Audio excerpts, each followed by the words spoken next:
Wargi Jabar, tak terasa kita sudah berada di penghujung tahun 2025.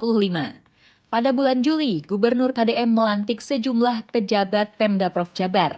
Pada kesempatan tersebut, KDM mengingatkan para ASN untuk terus bersyukur dan menjaga alam dengan baik. Di bulan Agustus, di mana terjadi demonstrasi di sejumlah daerah di Indonesia, sesuai arahan Gubernur KDM, Sekda Jabar bersama Ketua DPRD Jabar turun langsung membangun kesepakatan dengan para demonstran. Pada bulan berikutnya, KDM juga membuka transparansi mengenai alokasi anggaran Gubernur Jabar dengan mengunggah data saldo kas harian rekening kas umum daerah atau RKUD. Di triwulan akhir tahun 2025, Pemda Prof Jabar meluncurkan aplikasi Nyari Gawe. Aplikasi ini difokuskan untuk menyerap tenaga kerja lokal dan mempermudah akses ke lapangan kerja.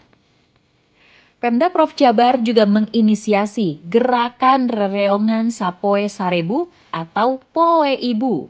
Dengan menyisihkan Rp1.000 per hari, maka kita turut berkontribusi membantu kebutuhan darurat masyarakat Jabar.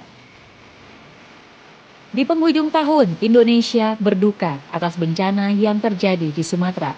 Pemda Prof Jabar turut memberikan bantuan kepada warga yang terdampak di sana.